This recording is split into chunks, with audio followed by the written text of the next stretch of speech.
북풍한설이 몰아치는 한양도성의 밤은 그야말로 얼어붙은 묵화 한 폭과 같았으니 남산 너머에서 불어오는 칼바람은 기와 지붕을 핥히며 울부짖고 대지를 덮은 백설은 모든 생명에 온기를 집어삼킬 듯이 사납게 흩날리고 있었다. 도성 안에서도 으뜸가는 명당에 자리 잡은 최판서댁의 육중한 대문은 굳게 닫혀 있었으나 담장 너머로 흘러나오는 서늘한 기운은 집안의 평온함과는 거리가 먼 모종의 불길한 전조를 품고 있는 듯했다. 안채의 깊숙한 방 안에서 정실부인 윤 씨는 가느다란 숨을 몰아쉬며 화로의 불씨가 꺼져간 것을 물끄러미 바라보았는데 그녀의 창백한 안색은 창호지 틈으로 스며드는 달빛보다도 더 시리고 애달파 보였다. 명문가 중의 명문가인 파평윤 씨 가문의 금지옥엽으로 태어나 자랄 때만 해도 그녀의 앞날에 이토록 모진 풍파가 닥칠 줄은 꿈에도 몰랐으나 가문의 몰락과 함께 정략결혼의 희생양이 된 현실은 가혹하기만 했다. 최판서의 정실로 들어와 가문을 지키기 위해 헌신했음에도 불구하고 지아비의 마음은 이미 오래전부터 안채가 아닌 화려하게 꾸며진 서별체의 첩 조 씨에게로 기울어 있었으니 윤 씨에게 남은 것은 오직 얼음장 같은 방바닥과 무너진 자존심뿐이었다. 조 씨는 본래 시장 바닥을 전전하던 비천한 신분이었으나 그 교활한 지략과 남자를 홀리는 요염한 자태로 집안의 권세를 한 손에 움켜쥐었으니 안채의 주인인 윤 씨를 업신여기는 그 오만함이 하늘을 찔렀다. 어느 날 아침 찬바람을 뚫고 안채를 찾은 조 씨는 화려한 비단옷을 휘감은 채 윤 씨의 앞에 서서 비웃음을 머금으며 말하기를 부인께서 이토록 검소하게 지내시니 가문의 위신이 서지 않는구려. 제가 이번에 대감께 청하여 진귀한 보석을 얻었으니 조금 나누어 드릴까 합니다. 라고 내뱉었다.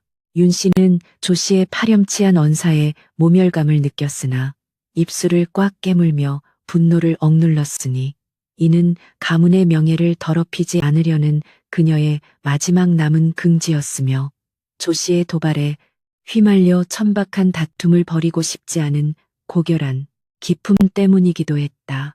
그러나 조 씨의 욕심은 거기서 멈추지 않았고 그녀는 윤 씨를 완전히 몰아내고 자신이 안채의 주인이 되기 위해 더욱 대담하고 잔인한 음모를 꾸미기 시작했으니 집안에는 보이지 않는 검은 그림자가 서서히 드리우고 있었다. 시어머니인 노부인마저 조 씨의 가머니설에 속아 넘어가 윤 씨를 냉대하기 시작하자 안채의 공기는 숨이 막힐 정도로 무겁고 차가워졌으며 하인들조차 세도가 당당한 조 씨의 눈치를 보느라 정실 부인인 윤 씨의 부름에는 귓등으로도 듣지 않는 지경에 이르렀다. 윤 씨는 홀로 방 안에서 바느질을 하며 흐르는 눈물을 닦아냈고 가슴속에는 억울함이 응어리져 피멍이 들었으나 어느 누구에게도 이 고통을 털어놓을 수 없는 처량한 신세가 되었으니 그녀의 처지는 마치 폭풍우 속에 위태롭게 매달린 낙엽과 같았다.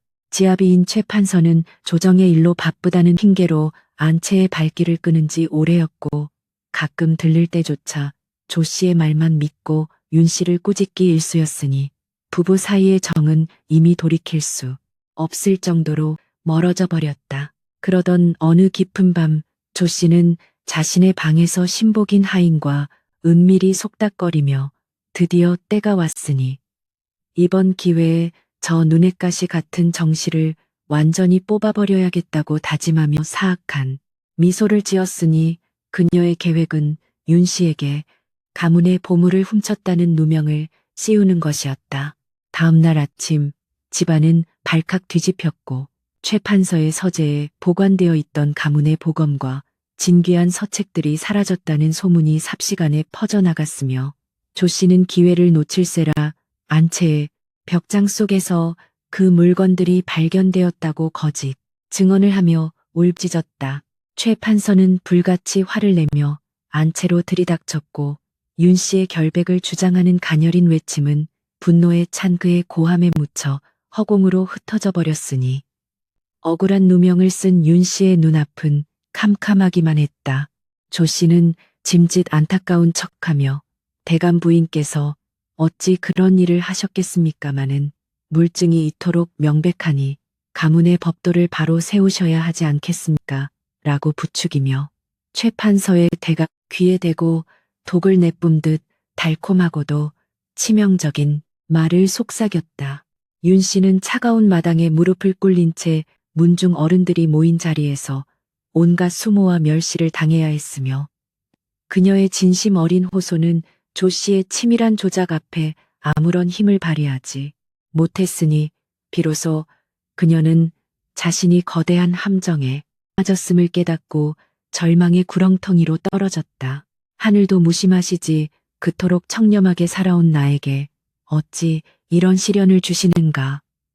윤 씨는 하늘을 우러러 탄식하며 가슴을 쳤으나 돌아오는 것은 매서운 겨울 바람의 조소와 조 씨의 승리감에 도취한 차가운 눈빛뿐이었다. 결국 최 판서는 가문의 수치를 씻어야 한다는 명목하에 윤 씨를 정실의 지위에서 패하고 별채로 유폐하라는 명을 내렸으니 이는 사실상 그녀의 목숨줄을 끊는 것과 다름없는 가혹한 처사였으며 조 씨는 마침내 안채를 차지하게 되었다는 기쁨에 남몰래 춤이라도 출 기세였다. 윤 씨는 아무런 짐도 챙기지 못한 채 하인들의 손에 끌려가듯 안채를 나섰고 조 씨는 안채 문간에 서서 그녀의 뒷모습을 보며 부인 이제는 편히 쉬시구려. 안채 걱정은 제가 다 알아서 할 터이니라고 조소 섞인 작별 인사를 건넸다.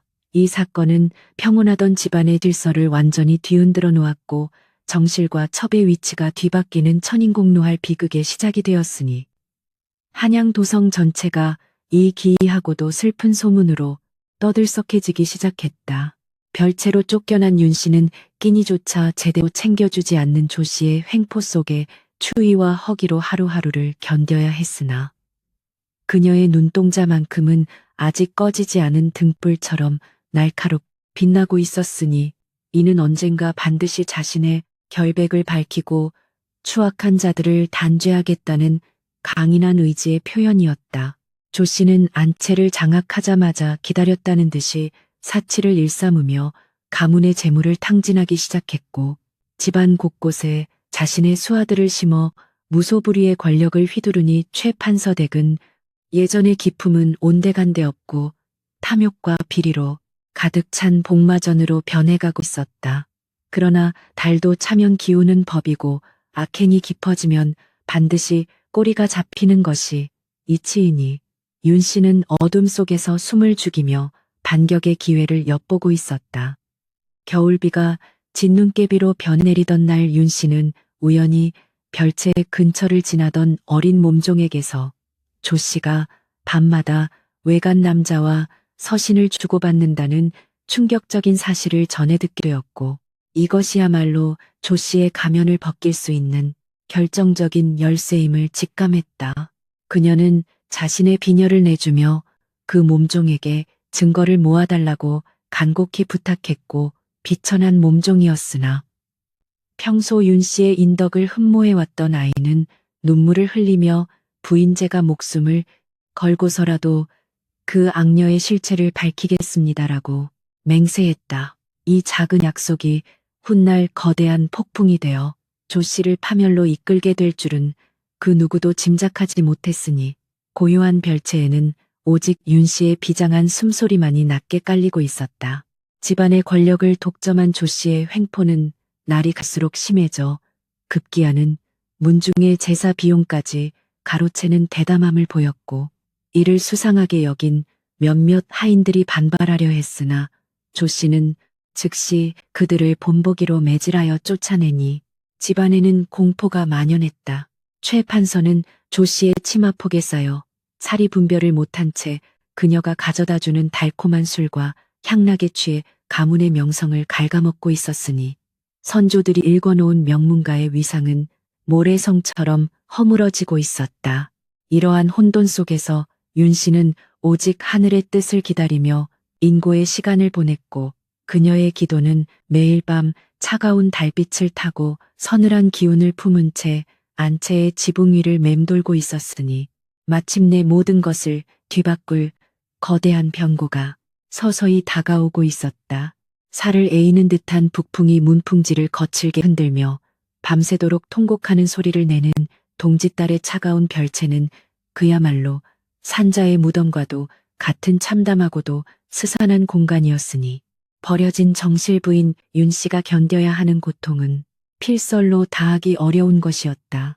화로의 불씨조차 사그라진 지 오래인 냉골 바닥에서 그녀는 얇고해진 무명, 이불 하나에 의지한 채 뼈속까지 스며드는 혹한을 온몸으로 받아내고 있었으며 갈라진 창살 틈으로 스며드는 서리빨 같은 달빛만이 그녀의 창백하고도 수척해진 얼굴을 창백하게 비추고 있었다. 한때 가문의 안주인으로서 호령하던 그 고결한 기품은 억울한 누명과 지독한 굶주림 속에서 서서히 깎여나가고 있었으나 윤 씨의 맑고 깊은 눈동자만큼은 결코 흔들림 없이 어둠 속을 현하게 응시하고 있었으니 그것은 부러질지언정 결코 굽히지 않겠다는 뼈대 있는 사대부 여인의 마지막 자존심이었다. 매일 아침 안채에서 들려오는 시끌벅적하고도 화려한 웃음소리는 얼어붙은 윤 씨의 가슴을 후벼 파는 비수와도 같았으니 그것은 안채를 완벽하게 장악한 간악한 첩조씨가 매일같이 벌이는 사치스럽고 방탕한 연애의 소음이었으며 고기 굽는 노린내와 짙은 분향이 바람을 타고 별채까지 흘러올 때면 구역질이 날 지경이었다. 윤 씨는 허기로 인해 속이 뒤틀리는 고통 속에서도 눈을 지그시 감고 입술을 피가 나도록 꽉 깨물며 속으로 아 하늘이시여 어찌하여 저토록 교활하고 탐욕스러운 자가 가문의 주인이 되어 조상님이 물려주신 거룩한 터전을 더럽히게 내버려 두시나이까라며 소리 없는 피눈물을 삼켰다. 그러나 그녀는 자신의 불행을 탓하며 주저앉기보다는 이 모든 참담한 시련이 가문을 정화하기 위해 반드시 거쳐야만 하는 가혹한 연단이라고 스스로를 위로하며 무너져가는 정신을 가다듬고 또 가다듬었다. 별채의 정막을 깨고 조심스러운 발걸음 소리와 함께 낡은 문이 열리며 찬바람과 함께 들어선 이는 평소 윤 씨를 친어머니처럼 따르던 어린 몸종 전별이었으니 아이의 얼어붙은 손에는 김조차 나지 않는 식은 보리주먹밥도 덩이와 멀건 시래기국이 담긴 소반이 들려 있었다. 마님 용서하시옵소서. 그 독사 같은 조신년이 주방 하인들에게 엄명을 내려 별채에는 쌀 한 톨도 주지 말라 팩을 부리는 바람에 이것밖에 구하지 못하였사옵니다. 라며 아이는 서러운 눈물을 뚝뚝 흘리며 윤 씨의 얼음장 같은 손을 부여잡고 오열했다. 윤 씨는 거칠어진 손으로 아이의 뺨에 흐르는 눈물을 다정하게 닦아주며 울지 말거라. 전별아 비록 내 육신은 이토록 비루한 음식을 먹으나 내 영혼은 저들의 탐욕스러운 성찬보다 100배 1000배는 더 맑고 배부르니 내 마음만으로도 족하다라고 온화하지만 단호한 목소리로 아이를 위로했다. 한편 따뜻한 온돌방에 비단요를 깔고 앉은 조 씨는 하루의 구운 알밤을 까먹으며 어떻게 하면 저 지독한 윤씨년의 숨통을 완전히 끊어놓고 대감의 마음을 영원히 사로잡을 수 있을까 하는 사악한 궁리에 몰두하고 있었으니 그녀의 욕망은 끝이 없는 밑빠진 독과 같았다. 그녀는 자신의 방으로 은밀히 불러들인 돌팔이 의원과 눈빛을 교환하며 내 이제 가문의 대를 잇는다는 명분으로 헛배를 불러 회임한 척을 할 터이니 자네는 대감과 노만님 앞에서 나의 맥을 짚고 아들이 틀림없다고 거짓 증언을 하라며 묵직한 은괴 주머니를 의원의 품에 안겨주었다. 의원은 탐욕스러운 미소를 지으며 연신굽신거렸고 마님 염려 마시옵소서. 제 현올림 한 번이면 온 집안이 마님의 회임 소식에 경사를 열고 춤을 출 것이옵니다. 라고 화답했으니 두 악인의 추악한 결탁은 가문을 또 다른 깊은 수렁으로 몰아넣을 무서운 재앙의 씨앗이었다. 다음 날 아침 조 씨가 헛구역질을 하며 쓰러지는 연기를 펼치자 집안은 발칵 뒤집혔고 매수된 의원이 진맥을 한 뒤 마님께서는 가문의 대를 이을 귀한 장손을 잉태하셨사옵니다라고 고래고래 소리를 치자 늙은 최 판서와 노마님은 뛸 듯이 기뻐하며 집안의 경사라며 눈물까지 흘렸다. 최 판서는 조 씨의 손을 부여잡고 내가 그동안 자네의 공로를 몰라보았네. 이토록 귀한 핏줄을 안겨주다니. 내 오늘부터 자네를 정실의 대우로 부족함이 없게 하겠네. 라며 어리석은 맹세를 남발했고 노마님 역시 곳간의 열쇠를 조 씨에게 완전히 넘겨주며 몸조리에 만전을 기하라 당부했다. 이 소식은 바람을 타고 별채까지 전해졌고 소식을 들은 하인들은 이제 윤 씨는 완전히 끝났으며 조 씨가 진정한 이 집안의 안주인이 되었다고 수군거렸으니 조 씨의 거짓 회임 연극은 모든 이의 눈과 귀를 완벽하게 가리며 그녀에게 무소불위의 권력을 안겨주었다. 노마님은 조 씨의 회임 소식에 기고만장해져 친히 지팡이를 짚고 찬바람이 부는 별채로 행차하시어 바닥에 웅크리고 있는 윤 씨를 향해 싸늘하고도 멸시 가득한 시선을 던지며 네. 2년 가문에 들어와 대도 잊지 못하고 도둑질이나 일삼더니 이제는 서별체의 조 씨가 귀한 장손을 품었단다라며 독설을 퍼부었다. 투기심에 눈이 멀어 뱃속에 귀한 피줄에 해를 가할까 두려우니 너는 오늘부터 반찬은 고사하고 하루 한 끼 미음만으로 연명하며 부처님께 네 죄를 씻을 기도나 올리거라며 노마님은 핏줄에 대한 맹목적인 집착으로 인륜마저 저버린 채 며느리였던 윤 씨를 짐승보다 못한 취급을 하며 가혹하게 몰아세웠다. 윤 씨는 시어머니의 부당하고 모욕적인 처사 앞에서도 고개를 깊이 숙이고 어머님 명심하겠습니다. 부디 가문의 대가 무사히 이어지기를 저 또한 불철주야 기원하겠사옵니다라며 감정을 억누른 채 차분히 대답했으나 속으로는 저들의 무지함과 조 씨의 간악한 농간에 가문이 파멸해 가는 것을 피를 토하는 심정으로 통탄하고 있었다. 조 씨의 거짓 회임을 축하하기 위해 집안에서는 매일같이 성대한 잔치가 벌어졌고 광대와 기생들이 불려와 풍악을 울리니 밖으로는 백성들이 혹한과 굶주림에 쓰러져가는 흉년임에도 최판서댁에 담장하는 고기 굽는 연기와 술 냄새가 진동하는 진풍경이자 동시에 타락의 극치를 보여주는 지옥도와 같았다. 조 씨는 산모의 기력을 보충한다는 핑계로 하루가 멀다 하고 전국의 진기한 산의 진미를 끌어모았고 그 과정에서 백성들의 고열을 짜내고 가문의 재산을 탕진하는 것을 서슴지 않았으니 곳간에 쌓여있던 수백 가마의 쌀과 비단들은 조 씨의 사치와 허영을 채우기 위해 무서운 속도로 바닥을 드러내고 있었다. 이러한 광란의 잔치 속에서 지아비인 최 판서는 조 씨가 따라주는 독주에 취해 가문의 기강이 무너지는 것은 아랑곳하지 않고 오직 태어나지도 않은 환상의 아들에게만 정신이 팔려 있었으니 그의 흐려진 눈빛은 이미 가장으로서의 책임감이나 선비로서의 지조를 완전히 상실한 껍데기에 불과했다. 기고만장해진 조 씨는 화려한 당의를 걸치고 금비녀를 꽂은 채 거드름을 피우며 별채로 찾아와 얼어붙은 대돌 위에 서서 윤 씨를 내려다보며 비릿한 미소를 지은 채 부인 날씨가 이리 찬데 어찌 불도 떼지 않고 그리 처량하게 계십니까? 제가 대감께 아뢰어 참수치라도 좀 보내드릴까요? 라고 비아냥거렸다. 윤 씨는 자리에서 일어나지도 않은 채 꼿꼿한 자세로 앉아 시선을 거두고 천한 욕망으로 쌓아올린 따뜻함은 필시 그 끝이 불바다일 터이니 나는 차라리 이 차가운 냉기 속에서 내 영혼을 맑게 유지하겠네. 내년에 그 부푼 배 속에 든 것이 과연 귀한 핏줄인지 아니면 네 탐욕의 덩어리인지는 하늘이 아실 것이다라고 일침을 가했다.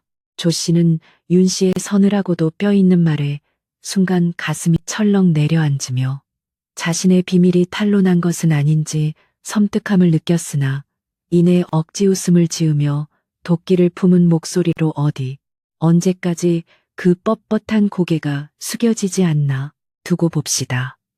이 집안에서 당신의 숨통이 끊어지는 날 내가 친히 거적대기를 덮어주리다라고 저주를 퍼붓고는 자리를 떠났다. 조 씨가 돌아간 후 윤 씨의 방에 홀로 남겨진 고요함 속에서 그녀는 품속 깊이 간직해둔 가문의 족보를 꺼내어 어루만지며 선조들의 혼이 담긴 이 귀한 가문이 어찌하여 저런 천박한 요부의 손에 노란하게 되었는가 개탄하며 하염없이 눈물을 흘렸으나 이내 그 눈물을 거두고 날카로운 결의를 다졌다. 비록 몸은 갇히고 버림받았으나 조 씨가 헛배를 부르게 하는 약재를 몰래 다려 먹고 있으며 밤마다 낯선 사내의 그림자가 담장을 넘는다는 전별이의 보고를 떠올리며 윤 씨는 이 모든 기만과 추악한 진실을 낱낱이 밝혀내어 저들을 단죄하고 가문의 기강을 바로 세울 완벽한 증거를 수집하기 위한 치밀한 계획을 세우기 시작했다.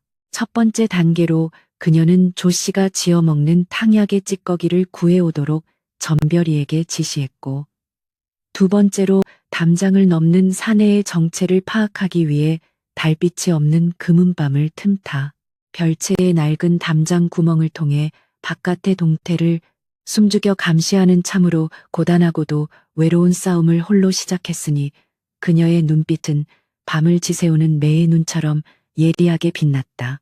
어느 폭설이 내리는 밤, 전별이는 추위에 덜덜 떨며 주방 뒷간에서 몰래 파낸 조 씨의 탕약 찌꺼기를 치마폭에 싸서 윤 씨에게 가져왔고 윤 씨는 등잔불 아래에서 그 검고 쓴 냄새가 나는 찌꺼기들을 하나하나 흩어보며 냄새를 맡고 손가락으로 지시겨보며 그 성분을 꼼꼼히 역추적하기 시작했다.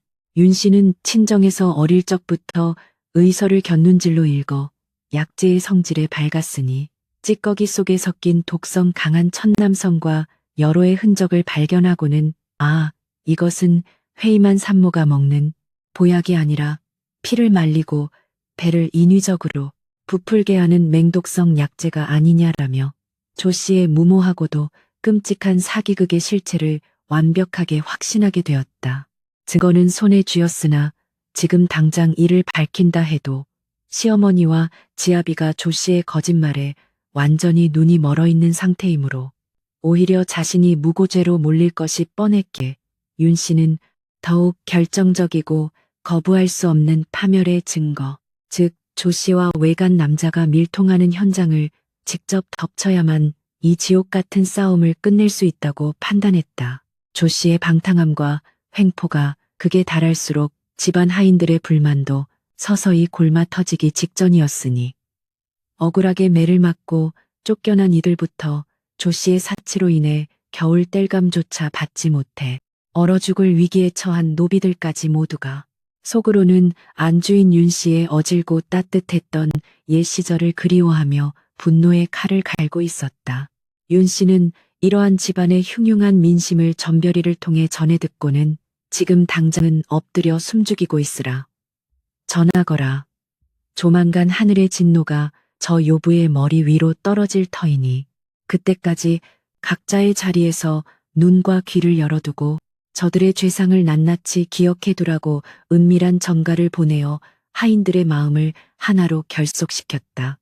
별채의 추위는 날이 갈수록 매서워져 윤 씨의 손빠른 동상에 걸려 진물이 나고 기침은 밤새도록 멈추지 않아 피가 섞인 가래를 토해내는 지경에 이르렀으나 그녀의 가슴 속에 타오르는 거룩한 분노와 정의를 향한 갈망은 육신의 고통마저 잊게 만들 정도로 뜨겁고 강렬하게 타오르고 있었다.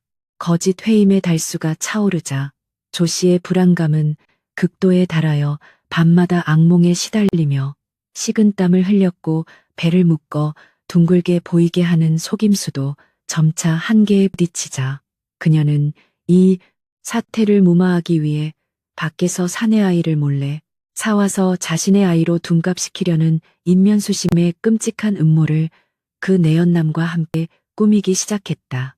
달빛이 구름에 가려 칠흑같이 어두운 밤 서별체의 뒷문이 소리 없이 열리고 검은 복면을 한 사내가 스며들어 조 씨의 방으로 숨어들었을 때 윤 씨는 추위로 굳어가는 몸을 이끌고 담장 틈새로 그 광경을 두 눈으로 똑똑히 목격하며 사시나무 떨듯 떨리는 주먹을 꽉 쥐고 분노의 숨결을 토해냈다.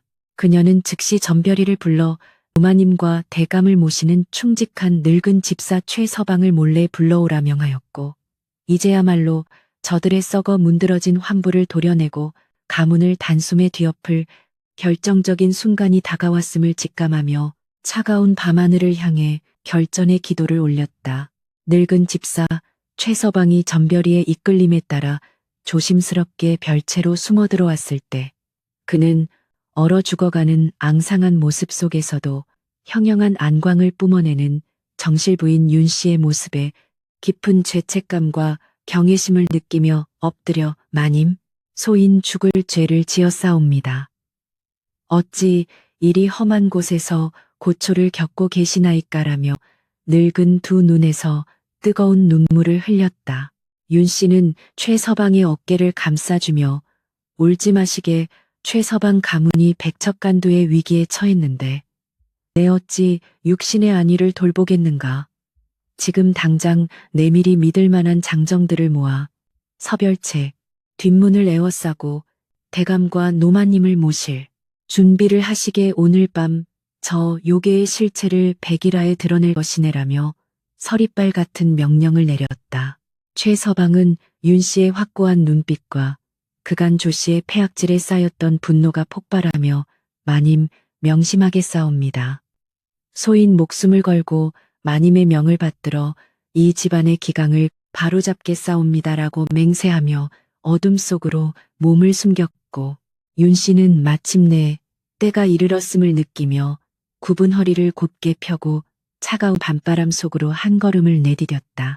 하늘에서는 다시금 거대한 눈보라가 일기 시작하여 도성의 모든 더러움을 하얗게 덮어버릴 듯 맹렬하게 쏟아져 내렸고 최판서댁의 지붕 위로도 무거운 눈이 소리 없이 쌓여가며 폭풍 전야의 음산하고도 무거운 침묵이 안채와 서별채 사이를 무겁게 짓누르고 있었으니 이는 곧 다가올 거대한 피바람을 예고하는 자연의 경고였다. 서별채 방 안에서는 조 씨와 내연남이 며칠 뒤 갓난아이를 빼돌려올 계획을 세우며 음흉한 웃음을 나누고 있었고 자신들의 완벽한 사기극이 영원히 들통나지 않을 것이라 착각한 채 서로에게 술잔을 권하며 탐욕의 춤을 추고 있었으니 밖에서 점점 조여오는 심판의 올가미는 꿈에도 알지 못한 채 파멸의 나락으로 스스로 걸어 들어가고 있었다. 얼어붙은 대도를 밟고 선윤 씨의 집신 너머로 스며드는 차가운 눈송이는 오히려 그녀의 이성을 얼음장처럼 차갑고 명징하게 만들어 주었으며 이제 그녀의 앞에는 가문의 명예를 회복하고 자신의 잃어버린 존엄을 되찾기 위한 최후의 일격만이 남아 있었으니 동짓달 금은밤의 눈보라는 그녀의 처절한 복수극을 위한 장엄한 서곡으로 울려 퍼지고 있었다. 칠흑 같은 어둠 속에서 몰아치는 작풍은 마치 원귀들의 울부짖음처럼 날카롭게 허공을 가르며 한양도성의 밤을 꽁꽁 얼어붙게 만들고 있었으니 눈보라가 휘몰아치는 최판서 댁의 서별채 앞마당은 숨막히는 긴장감으로 가득 차 있었다. 얼음장 같은 바닥에 얇은 집신 한 짝에 의지한 채 서 있는 정실부인 윤 씨의 모습은 바람에 흔들리는 앙상한 나뭇가지처럼 위태로워 보였으나 그녀의 두 눈에서 뿜어져 나오는 형형한 안광은 쏟아지는 폭설마저 녹여버릴 듯 맹렬하게 타오르고 있었다.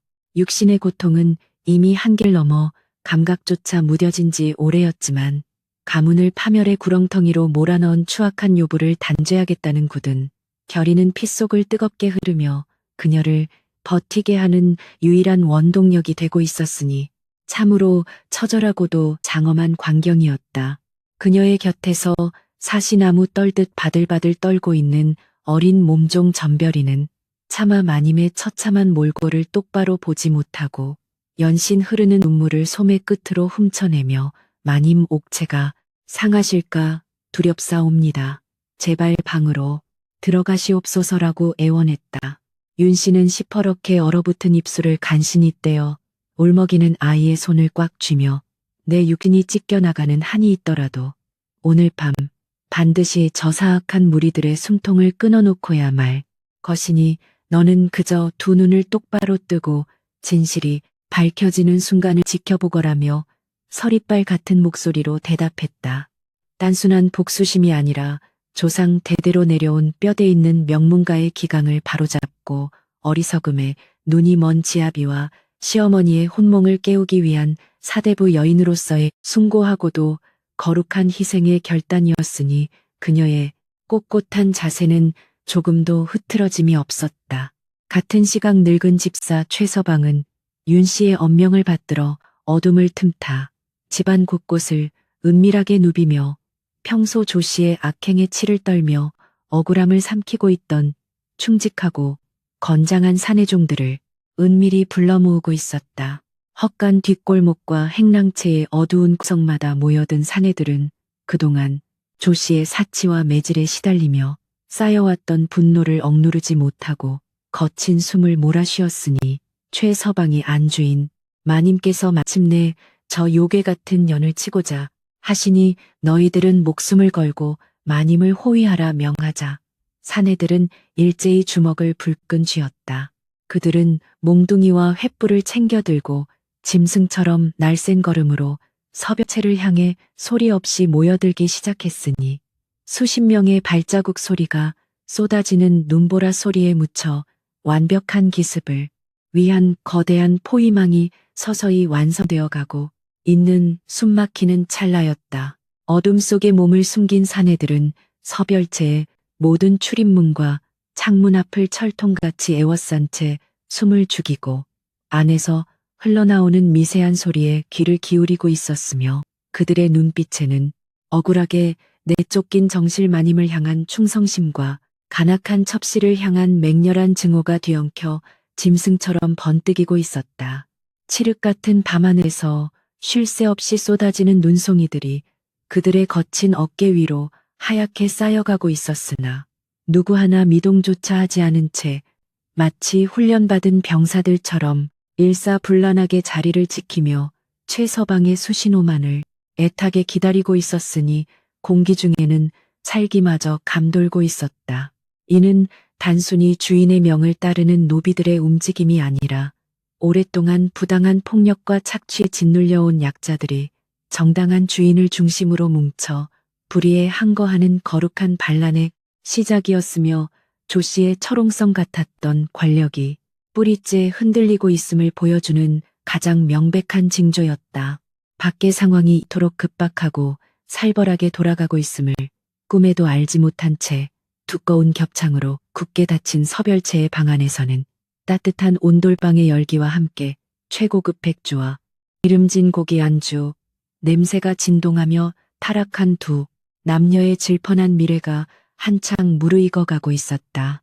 촛불이 일렁이는 방 한가운데 앉은 조 씨는 화려한 비단 속적삼을 풀어헤친 채 불그스름하게 달아오른 요임한 얼굴로 징그러운 웃음을 흘리며 내연남인 왈자패 강서방의 넓은 가슴에 비스듬히 안겨 있었으니 그녀의 눈동자는 이미 색욕과 탐욕에 흠뻑 젖어 흐리멍덩하게 풀려 있었다. 강서방은 조 씨의 치맛자락을 더듬으며 탐욕스러운 입맛을 다시고는 껄껄 웃으며 아따 우리 마누라 배포 한번 두둑하구먼. 그 잘난 판서 영감탱이는 아직도 자기 씨가 잘하고 있는 줄 알고 매일같이 귀한 보약을 갖다 바친다지라며 최 판서를 한껏 조롱하는 참남한 짓을 서슴지 않았다.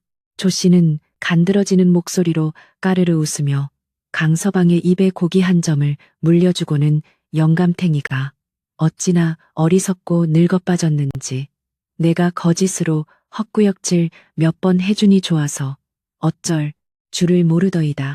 그 빌어먹을 안채에 본처 년을 쫓아낼 때도 내 눈물 연기 한 번에 홀라당 넘어가 버렸지요.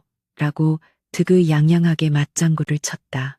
그녀는 윤 씨가 별채의 추위 속에서 죽어가고 있을 것을 생각하니 10년 묵은 체증이 다 내려가는 듯하다며 도끼를 내뿜었고 이제 곧 우리가 미리 매수해둔 아이를 데려와 영감의 품에 안겨주기만 하면 이 집안의 모든 재산과 권력은 온전히 내 차지가 될 것이라고 악독한 계획을 자랑스레 떠벌렸다.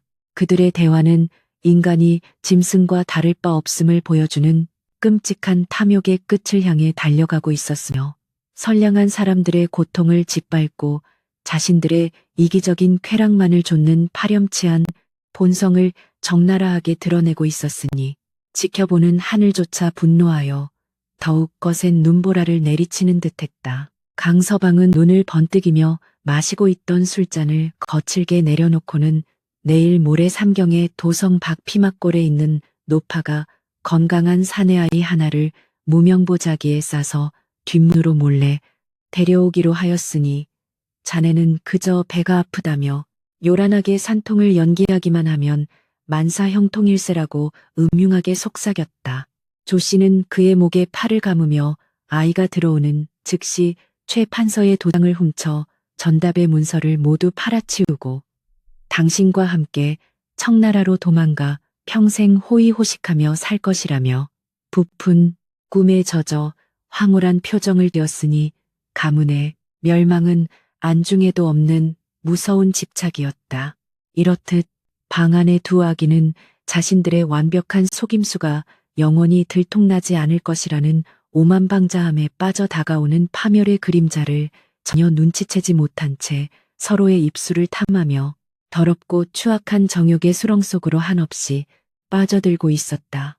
그 시각 늙은 집사 최서방은 서별채의 포위망을 단단히 확인한 후 발걸음을 재촉하여 굳게 닫힌 안채의 대문을 조심스럽게 두드리며 최 판서와 노마님을 깨우기 위한 위험천만하고도 중대한 임무를 수행하기 위해 긴장된 숨을 깊게 들이마시고 있었다.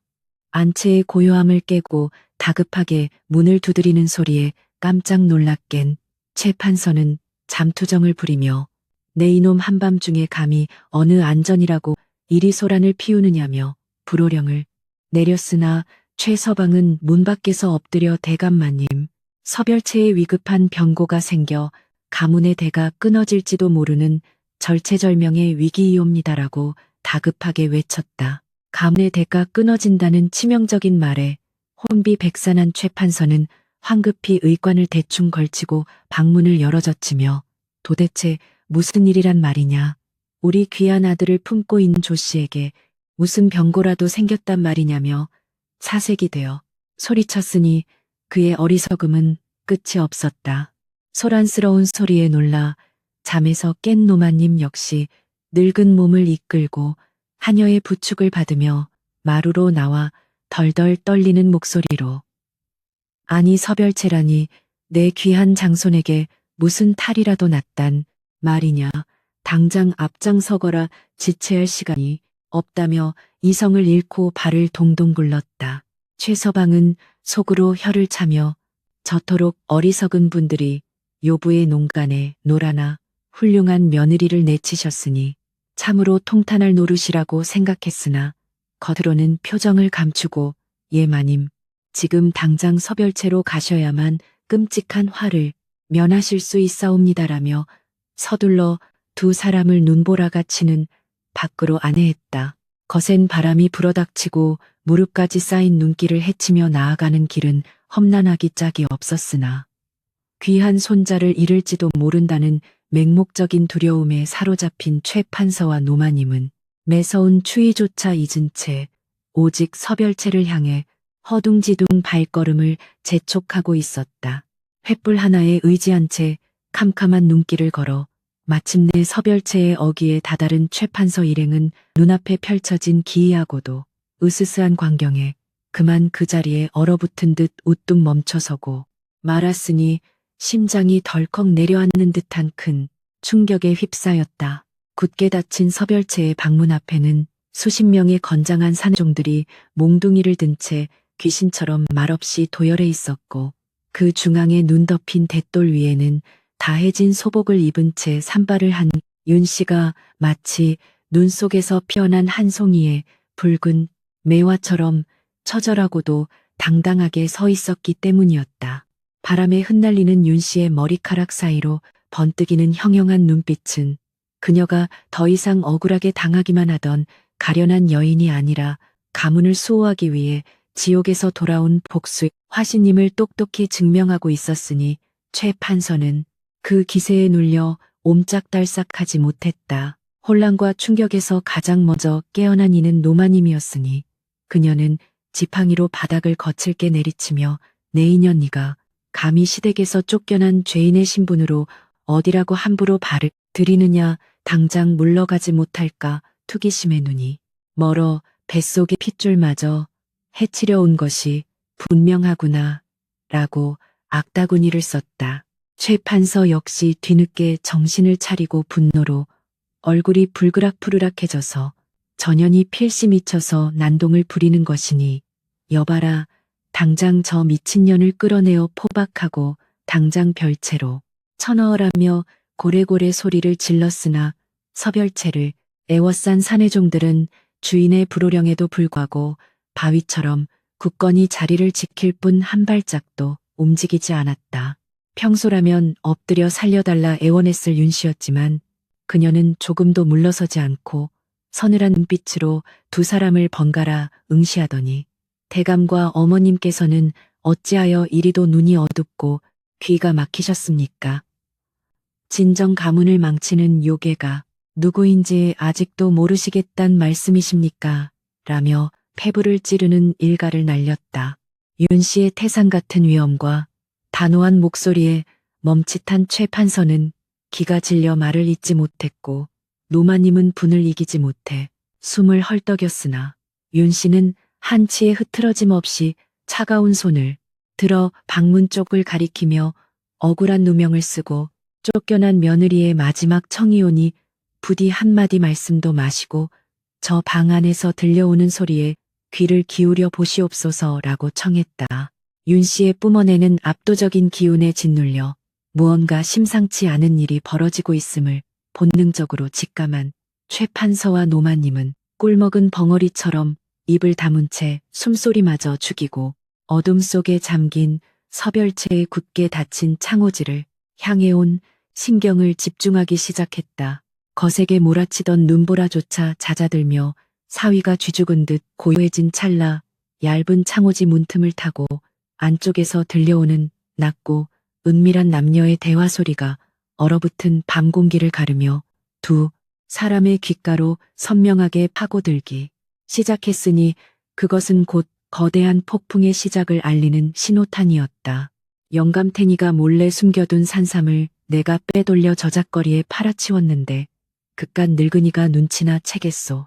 이 집안 재산은 파도 끝이 없으니 그 멍청한 영감이 내 치마폭에서 해롱거리는 동안 우리는 창고를 싹 비우고 도망갑시다. 라는 조씨의 경박하고 사악한 웃음소리가 밤하늘에 쩌렁쩌렁 울려 퍼졌다. 연이어 그래야 우리 어여쁜 마누라지 내일 모레 가짜 핏덩이를 들여와서 눈먼 노인네들 품에 안겨주고 나면 이 저택의 권력은 완벽하게 우리가 쥐락펴락하는 것이여 라는 낯선 사내의 굵고 비열한 목소리가 들려오자 밖에서 듣고 있던 이들의 피는 일순간 거꾸로 솟구치는 듯했다. 한치의 오차도 없이 선명하게 들려오는 두 간부의 추악한 음모와 모욕적인 언사는 굳게 닫혀있던 진실의 문을 산산조각 내며 그동안 조씨가 쌓아 올린 견고한 거짓의 성벽을 단숨에 무너뜨리고 있었으니 가려졌던 진실은 참으로 끔찍하고도 충격적인 것이었다.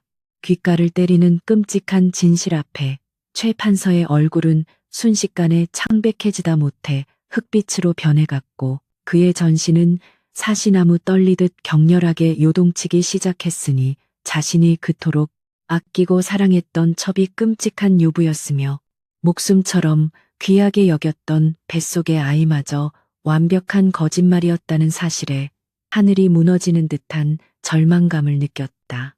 노마님은 차마 믿을 수 없는 현실에 충격을 이기지 못하고 아이고 내 귀한 장손이 가짜라니 저 천하의 몹쓸 년이 우리 가문을 통째로 말아먹으려 하였구나 라고 비통하게 울부짖으며 들고 있던 지팡이를 눈밭에 떨어뜨리고는 그대로 혼절할 듯이 바닥에 털썩 주저앉아 가슴을 치며 통곡하기 시작했다. 자신들이 그토록 모질게 내쳤던 정실 며느리가 사실은 가문을 지키기 위해 홀로 피눈물을 흘리며 싸워왔음을 비로소 깨닫게 된 두 사람의 심정은 처절한 후회와 뼈를 깎는 듯한 자책감으로 얼룩져 갔으니 그들이 치러야 할 어리석음의 대가는 참으로 가혹하고 뼈아픈 것이었다. 분노로 인해 두 눈이 붉게 충혈되고 숨소리가 거칠어진 최 판서는 짐승처럼 울부짖으며 당장 저 문을 부수고 저 파렴치한 금수만도 못한 것들의 목을 당장 베어버리겠다며 허리춤에 찬 장도를 빼들고 미친 듯이 방문을 향해 돌진하려 했다. 그러나 대돌 위에 꼿꼿이 서 있던 윤 씨가 얼음장처럼 차갑고 단호한 목소리로 대감 멈추시옵소서. 가문을 바로 세우는 일에 어찌 짐승처럼 칼을 먼저 앞세우려 하십니까? 저들의 추악한 죄상을 온 문중 어른들 앞에 낱낱이 밝히고 정당한 심판을 받게 하는 것이 가문을 수호하는 사대부의 올바른 길이옵니다라며 그의 앞을 막아섰다. 윤 씨의 서늘한 일갈에 최 판서는 움찔하며 걸음을 멈추었고 분노로 이성을 잃었던 그의 머릿속에 번쩍하고 정신이 들었으니 비로소 자신이 얼마나 어리석고 옹졸한 가장이었는지를 뼈저리게 통감하며 칼을 쥔 손을 부들부들 떨면서도 결국 검을 거두고 고개를 숙일 수밖에 없었다. 윤 씨는 차가운 눈빛으로 무릎을 꿇은 최서방을 내려다보며 최서방, 지금 당장 날이 밝는 대로 가문의 모든 어른들을 모시고 대청마루에 사당을 열 준비를 하시게. 저 간악한 두 년놈을 포악하여 문중의 이름으로 엄히 다스릴 거신이 단 한 놈도 도망치지 못하게 철저히 감시하라며 추상 같은 명령을 내렸다. 예마님 분부대로 거행하겠사옵니다. 소인 목숨을 걸고 저 쥐새끼 같은 것들을 지키겠사옵니다. 라며 최서방과 사내종들이 일제히 우렁차게 대답하는 소리가 서별체의 앞마당을 뒤흔들자 비로소 밖에 낌새를 눈치챈 방 안에 남녀가 기겁하며 우당탕거리는 소리가 요란하게 들려오기 시작했다. 굳게 닫혀있던 진실의 문이 마침내 활짝 열리고 거대한 심판의 폭풍이 걷잡을 수 없이 몰아치기 시작했으니 혹독한 겨울을 뚫고 피어난 윤 씨의 지혜와 결단력은 칠흑 같은 어둠 속에서 가문을 비추는 유일하고도 찬란한 구원의 빛으로 장엄하게 빛나고 있었다. 방 안에서 들려오던 교만한 웃음소리는 순식간에 공포에 질린 비명소리로 변하여 방문을 긁어대는 둔탁한 소리와 함께 밖으로 새어나왔고 사태를 파악한 강서방이 창문을 부수고 도망치려 발버둥치는 소리가 들렸으나 이미 사방은 몽둥이를 든 장정들로 겹겹이 포위되어 날아가는 새 한 마리 빠져나갈 틈조차 없는 완벽한 도간의 쥐 신세가 되어 있었다. 살려주시오. 영감마님, 인연이 나를 꼬드겨서 억지로 한 짓이오. 나는 아무것도 모르오라며 비겁하게 책임을 떠넘기는 강서방의 비열한 울부짖음과 내 이놈 어찌 나를 배신한단 말이냐. 영감마님, 제가 어찌 감히 그런 짓을 하겠습니까? 저놈이 저를 겁탈하려 한 것이옵니다. 라며 끝까지 거짓말을 늘어놓는 조 씨의 폐악스러운 목소리가 흉하게 뒤엉켰다. 두 악인의 발악을 묵묵히 듣고 있던 윤 씨의 얼굴에는 일말의 동정심이나 흔들림조차 찾아볼 수 없었고 오직 정의로운 심판을 내리기 위한 얼음같이 차갑고 투명한 냉철함만이 그녀의 창백한 이목구비를 조각상처럼 굳건하게 다듬어주고 있었으니 그것은 참으로 압도적인 군주의 위엄과도 같았다. 눈보라 속에 주저앉아 넋을 잃고 있던 노마님은 며느리 윤 씨의 치마폭을 붙들고 엎드려 아가 내가 미쳤었다. 이 늙은이가 눈이 멀어 너의 고운 심성을 몰라보고 짐승 같은 년에게 소가 귀한 너를 사지로 내몰았구나. 나를 죽여다오. 어미를 용서하지 말아다오라며 오열하며 바닥에 머리를 찌으며 뼈저린 회개의 눈물을 쏟아냈다. 윤 씨는 조용히 몸을 굽혀 시어머니의 얼어붙은 손을 맞잡아 일으켜 세우며 어머님 지난 일은 이미 지나간 폭풍우일 뿐이옵니다. 지금은 엎질러진 물을 주워 담기보다 더러워진 바닥을 깨끗이 닦아내고 가문의 기강을 다시 세우는데 온 힘을 쏟으셔야 할 때이옵니다라며 자비로우면서도 단호한 목소리로 시어머니의 무너진 마음을 다독였다. 자신을 죽음으로 몰아넣었던 자비 없는 시어머니를 원망하기보다는 가문의 큰 어른으로서의 채통을 세워주는 윤 씨의 놀라운 인품과 넓은 아량 앞에 최 판서는 그저 쥐구멍에라도 숨고 싶은 심정으로 하염없이 눈물만 흘리며 자신의 부족함을 한탄할 뿐이었다. 어둠이 서서히 걷히고 동쪽 하늘이 희끄무레하게 밝아오기 시작할 무렵 여전히 맹렬하게 흩날리는 눈송이들은 서별체의 기와지붕을 무겁게 짓누르고 있었사. 그 밑에서 벌어진 거대한 반전극은 억눌려 있던 모든 자들의 가슴 속에 뜨거운 불덩이를 지피며 새로운 희망의 아침을 알리는 축포와도 같이 장엄하게 타오르고 있었다. 윤 씨의 지시를 받은 최서방과 종들은 굳게 잠긴 서별체의 문을 도끼로 박살낸 후 두려움에 사시나무 떨듯 구석에 처박혀 있는 조 씨와 강 서방을 짐승처럼 끌어내어 포승줄로 꽁꽁 묶어 마당 한가운데로 내동댕이 쳤으니 그들의 화려했던 비단옷은 진흙탕에 구르고 찢겨 참혹한 몰골이 되어 있었다. 조금 전까지만 해도 안채를 집어삼키고 세상을 다 가진 듯 오만방자하게 굴던 조 씨의 모습은 온데간데 없고 헝클어진 머리에 콧물을 흘리며 살려달라고 애걸복걸하는 비루한 죄인의 추악한 민낯만이 백일하에 낱낱이 드러났으니 참으로 인과응보의 뼈저린 교훈을 보여주는 장면이었다. 눈밭에 내동댕이 쳐진 조 씨는 윤 씨의 바지가랑이를 붙잡고 늘어지며 형님, 제가 죽을 죄를 지었습니다. 제발 한 번만 용서해 주십시오. 뱃속의 아이를 보아서라도 제발 목숨만은 살려주십시오라며 거짓의 배를 감싸 쥐고 눈물, 콧물을 흘리며 발악했으나 윤 씨는 서늘한 눈빛으로 가차없이 그녀의 손을 뿌리치며 물러섰다. 내 인연 아직도 그 썩어 문드러진 입으로 거짓을 뱉어내느냐. 내년에 뱃속에 든 것은 아이가 아니라 내 탐욕의 덩어리일 뿐이며 네가 흘리는 눈물은 회개의 눈물이 아니라 살고 싶어 발버둥 치는 짐승의 더러운 침과 다를 바 없다라며 윤 씨의 호통이 벼락처럼 내리치자 조 씨는 공포에 질려 기절할 듯 바닥에 납작 엎드렸다.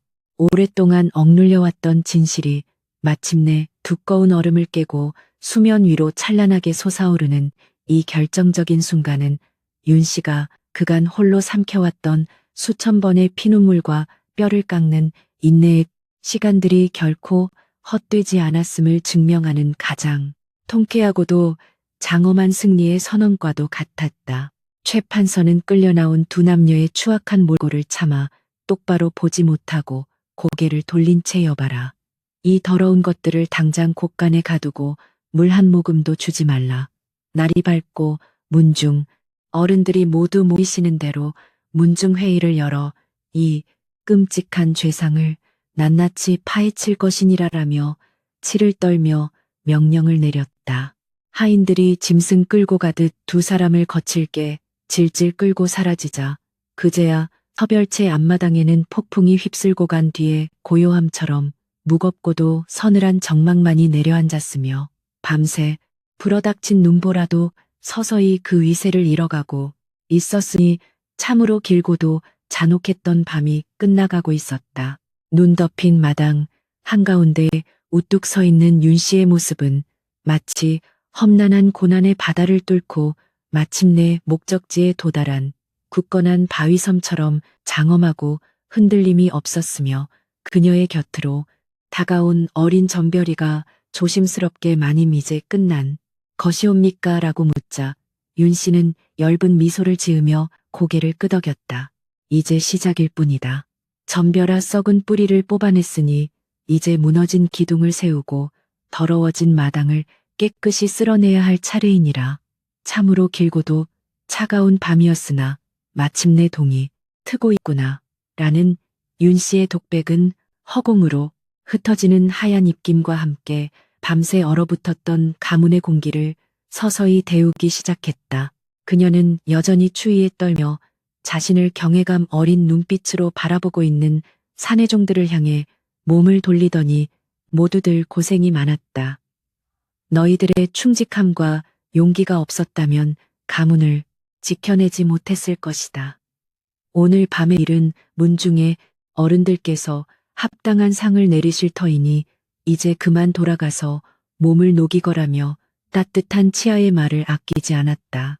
하인들은 일제히 엎드려 마님의 은혜가 하해와 같사옵니다. 저들을 단죄해 주시어 10년 묵은 체증이 다 내려가옵니다.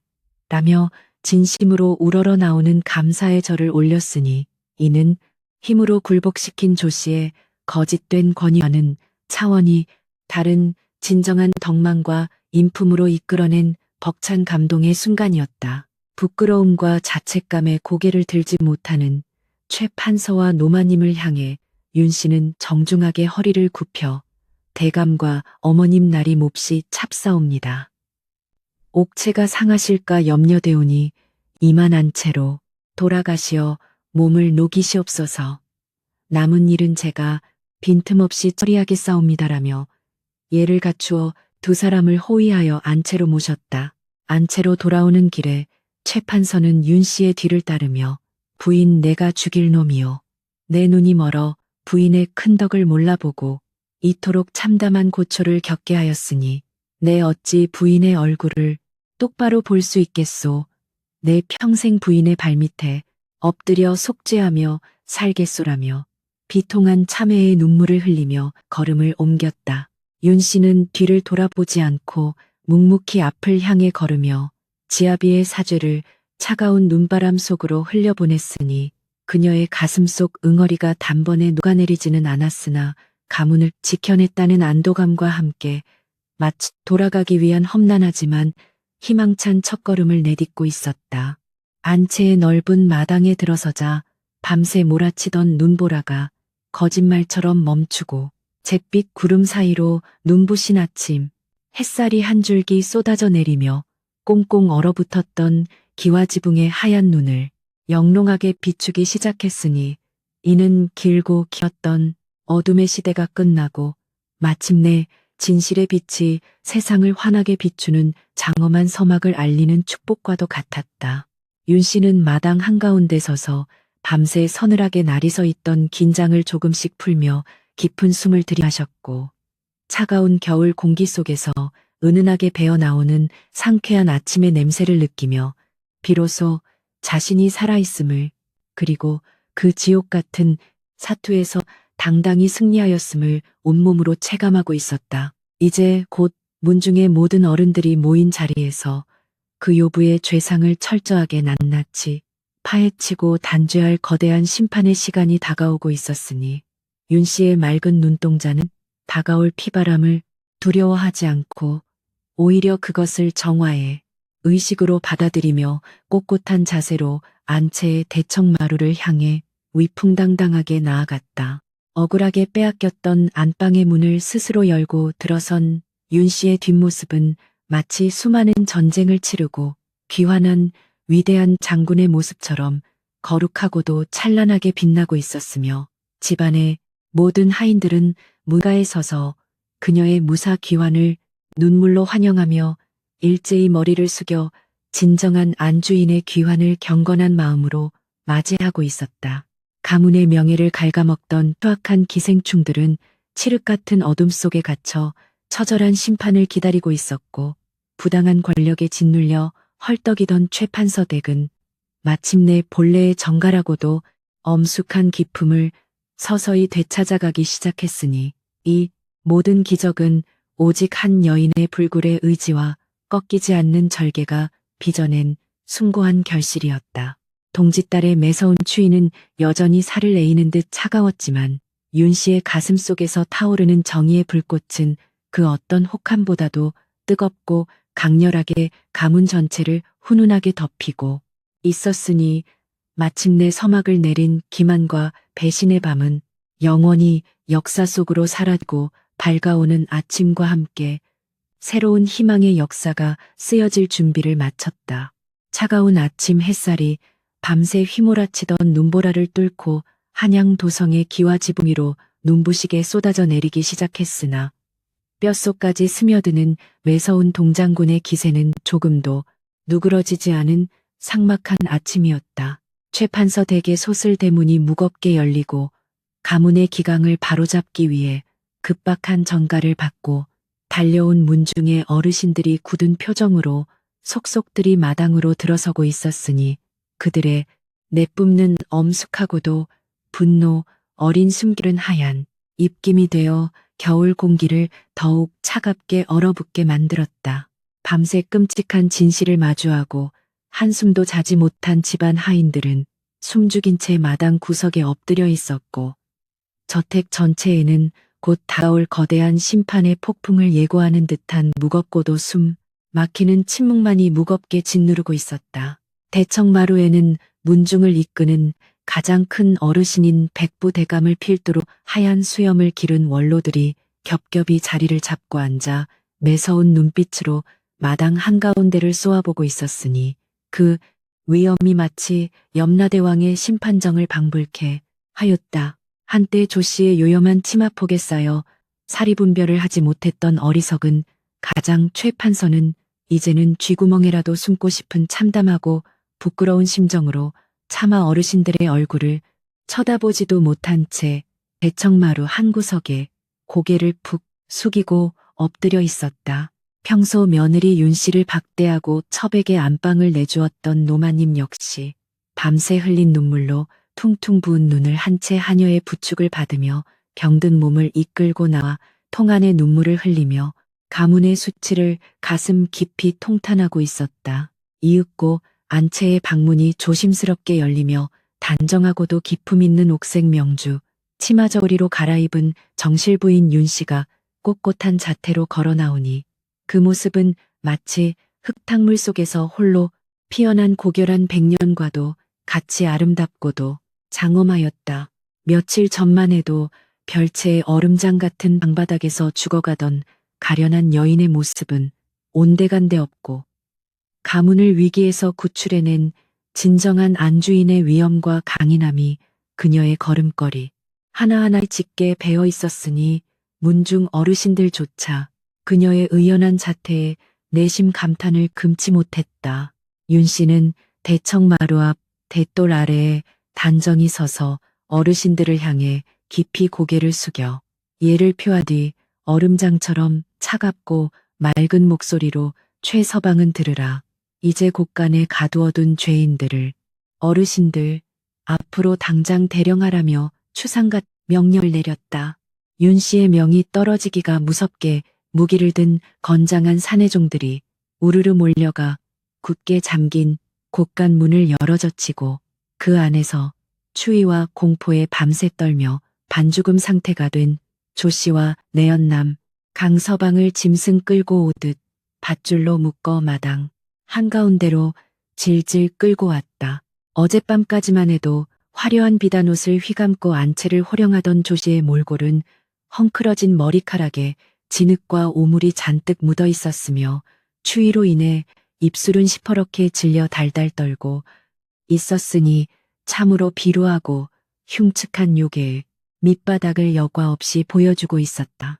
왈자패 강서방 역시 밤도에게 흠신들의 금신은 흠신 듯 얼굴은 피투성이가 되어 있었고 어르신들의 불호령이 떨어지기도 전에 지레 겁을 먹고 바닥에 납작 엎드려 아이고 어르신들 소인은 억울하옵니다. 저 마녀 같은 년이 소인을 유혹하여 벌어진 일이옵니다. 라며 비겁한 변명을 늘어놓기 시작했다. 백부 대감이 곁에 둔 지팡이로 대청무로 바닥을 쾅쾅 내리치며 내 이놈들 감히 뼈대 있는 사대부 가문의 신성한 안채를 더럽히고 능멸한 죄가 하늘을 찌르는데 어디서 감히 혀를 함부로 놀리느냐며 사자우를 토해내자 마당의 공기는 순식간에 팽팽하게 얼어붙었다. 조 씨는 강서방의 배신에 독이 바짝 올라 그를 향해 핏발 선 눈을 부릅뜨며 이 천하의 몹쓸 놈아, 네가 내게 먼저 수작을 걸지 않느냐. 어르신들 저놈의 말은 모두 거짓이옵니다. 저는 오직 대감마님의 핏줄을 지키기 위해 이 수모를 견디고 있사옵니다라며 아직도 불룩한 헛배를 부여잡고 눈물 연기를 펼치며 뻔뻔하게 발악을 해댔다. 그 기가 막힌 참상의 문중 어른들은 어이가 없어 혀를 찾고 백부 대감은 최 판서를 향해 호통을 치며 내 이놈 저런 요물에게 눈이 멀어 조강지처를 내쫓고 가문의 재산을 탕진하게 방치하였으니 너 또한 이 집안의 가장으로서 씻을 수 없는 큰 죄를 지었느니라 라고 호되게 꾸짖었다. 조 씨가 끝까지 거짓 회임을 들먹이며 요망한 새치여로 어르신들을 기만하려 들자 마루 끝에 서 있던 윤 씨가 싸늘한 비소를 머금으며 전별아, 어젯밤 내가 일러둔 대로 잡아가둔 그 돌팔이 의원과 피막골의 늙은 노파를 앞으로 끌고 오너라라고 지시를 내렸다.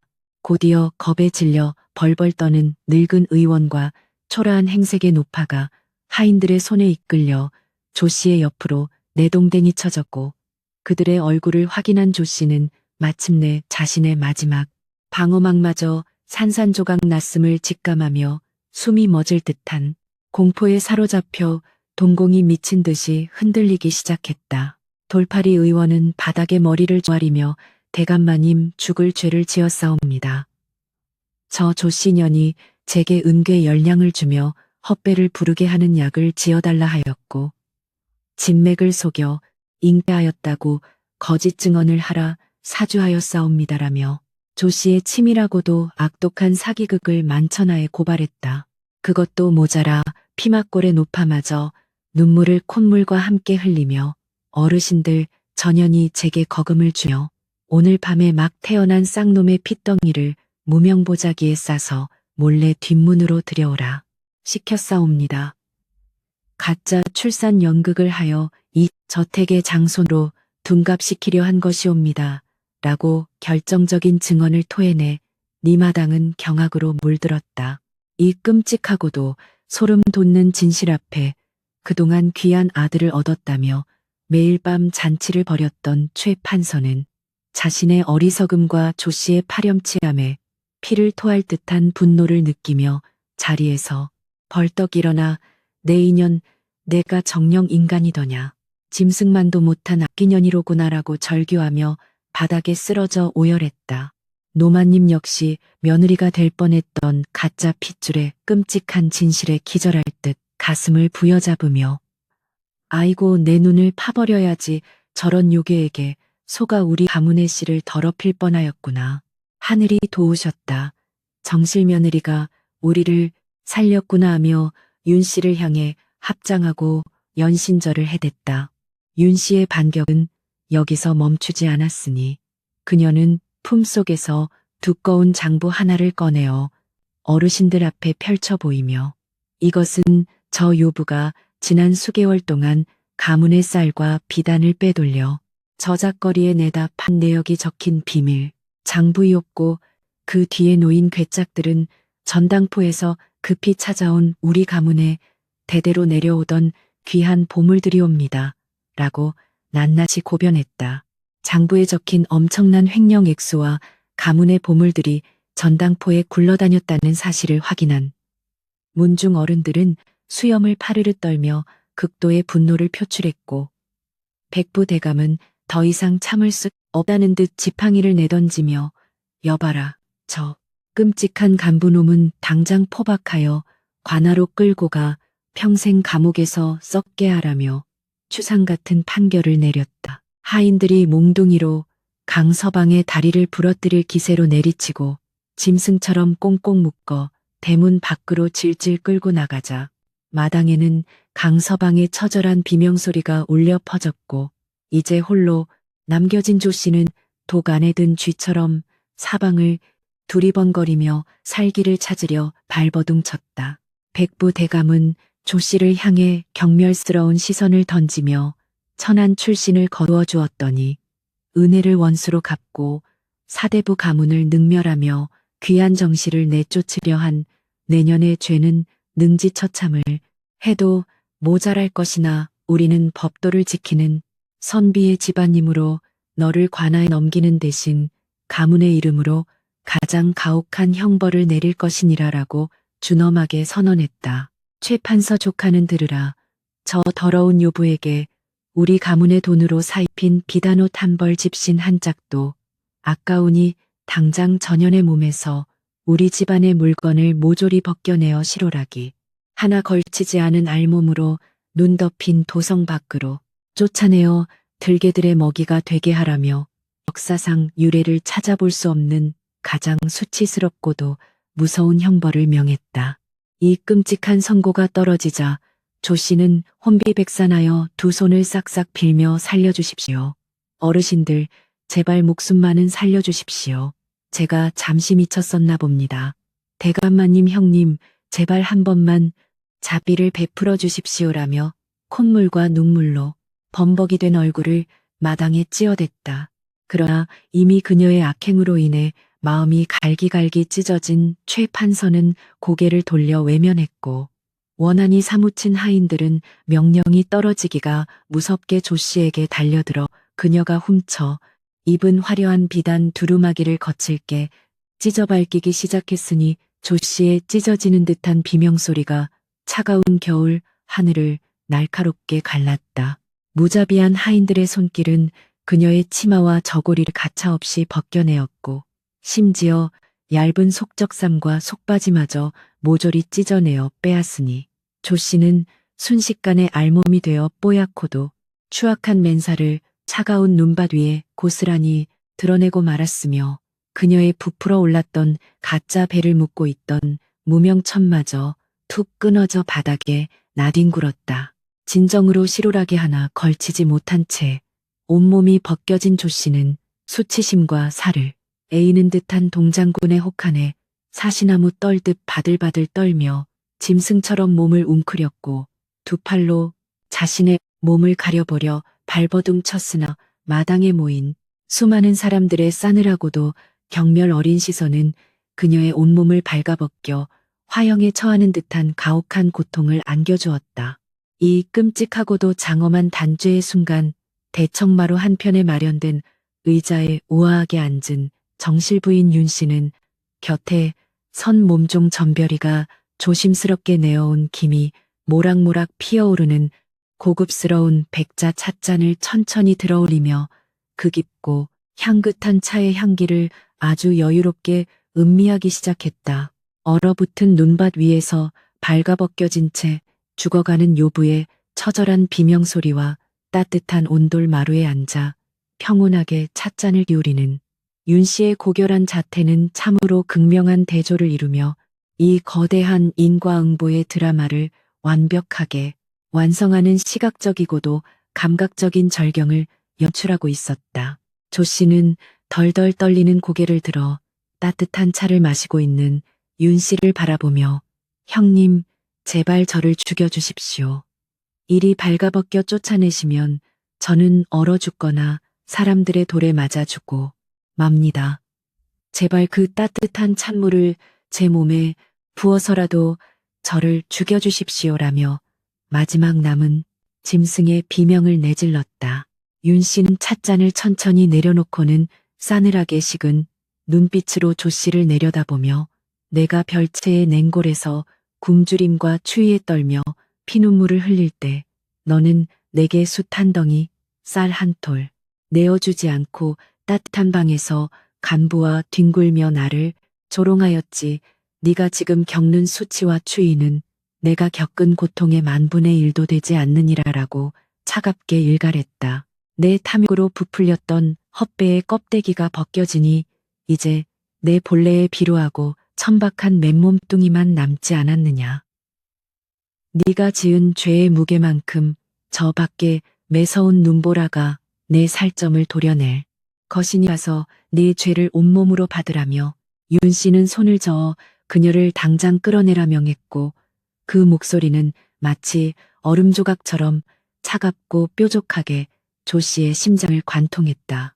사내종 2명이 다가가 벌거벗은 조 씨의 양팔을 거칠게 낚아채어 마당을 가로질러 끌고 가기 시작했고 조 씨의 맨발과 맨살이 얼어붙은 돛돌과 거친 흙바닥에 긁혀 피가 맺혔으나 그 누구 하나 동정의 눈길을 보내는 이 없이 오직 통쾌한 정의의 시련에 박수를 보낼 뿐이었다. 소슬 대문보다 더 차갑고 육중한 저택의 뒷문이 활짝 열리자 바깥에서 소용돌이치던 살을 에이는 듯한 겨울의 칼바람이 거칠게 밀려 들어오며 벌거벗은 조 씨의 맨살을 날카로운 채찍처럼 후려쳤고 도성 밖의 황량한 눈길이 그녀를 잡아먹을 듯이 아가리를 벌리고 있는 끔찍한 풍경이 눈앞에 펼쳐졌다. 종들은 발버둥치는 조 씨를 눈보라가 치는 밖으로 매몰차게 내동댕이 쳤고 조 씨가 살려달라며 다시 문지방을 넘으려 손을 뻗었으나 하인들은 가차없이 그녀의 손을 발로 차버린 후 육중한 나무문을 쾅하고 닫아 걸었으며 그 뒤로 무거운 빗장이 질러지는 소리가 천둥처럼 둔탁하게 울려 퍼졌다. 밖에서 문을 두드리며 울부짖는 조 씨의 비명소리는 매서운 북풍의 울음소리에 묻혀 점차 가늘어지다. 이내 완전히 사라져버렸고 비로소 이 뼈대 깊은 명문가에 스며들었던 추악한 기생충과 악의 근원이 완벽하게 뿌리 뽑히고 가문의 공기가 정화되었음을 알리는 거룩한 고요함만이 뜰 안에 가득 채워지기 시작했다. 북풍한 섬 매섭게 몰아치는 도성 밖의 황량한 들판은 생명이라곤 찾아볼 수 없는 죽음의 땅이었으니 실오라기 하나 걸치지 못한 채 쫓겨난 조 씨의 헐벗은 육신 무자비한 동장군의 이빨 앞에 속수무책으로 뜯겨나가고 있었다. 살을 애는 듯한 칼바람이 그녀의 뽀얀 맨살을 날카로운 채찍처럼 후려칠 때마다 조 씨는 짐승 같은 비명을 내질렀으나 아무도 듣는 이 없는 칠흑 같은 어둠 속에서 그녀의 처절한 절규는 허공을 맴돌다 눈보라와 함께 허망하게 흩어질 뿐이었다. 맨발의 발바닥은 날카로운 얼음 조각과 거친 돌부리에 찢겨 붉은 선혈을 낭자하게 흘리고 있었으며 극한의 추위와 공포에 사로잡힌 그녀의 심장은 멈출 듯이 요동치며 서서히 생명의 온기를 잃어가고 있었으니 참으로 끔찍하고도 참담한 말로였다. 지난밤까지만 해도 화려한 비단 이불 속에서 간부와 함께 가문의 모든 재산을 집어삼키고 청나라로 도망쳐 평생 호요식할 허황된 꿈에 부풀어 있던 그녀였으나 이제는 길가에 얼어 죽은 개구리보다 못한 비루하고 비참한 신세가 되어버렸다. 조 씨는 꽁꽁 얼어붙은 2팔로 자신의 가슴을 감싸 안고 덜덜 떨며 바닥에 엎드려 형님, 제가 죽을 죄를 지었습니다. 제발 살려주십시오라며 이미 굳게 닫혀버린 저택을 향해 허공에 대고 실성한 듯 헛소리를 중얼거리며 참회에 눈물을 흘렸으나 때는 이미 늦고 말았다. 그녀가 흘린 참회의 눈물은 뺨을 타고 내리기도 전에 차가운 얼음 결정이 되어 얼굴이 들러붙었고 뼛속까지 스며드는 극한의 추위는 서서히 그녀의 혼미한 정신마저 아득한 심연에 나락으로 무자비하게 끌어내리고 있었다. 새벽녘이 되자 인적이 끊긴 피막골 뒷골목에서 굶주린 들개무리가 피 냄새를 맡고 어둠 속에서 번쩍이는 눈을 번뜩이며 쓰러진 조 씨의 주위로 서서히 모여들기 시작했으니 이는 하늘이 내린 가장 끔찍하고도 명백한 인과응보의 형벌이었다. 조 씨는 다가오는 들개들의 거친 숨소리와 번뜩이는 이빨을 보며 경악하여 뒤로 물러서려 했으나 이미 꽁꽁 얼어붙어 감각조차 사라진 사지는 그녀의 말을 듣지 않았고 결국 그녀의 몸뚱이는 굶주린 짐승들의 처참한 먹잇감으로 전락하고 말았다.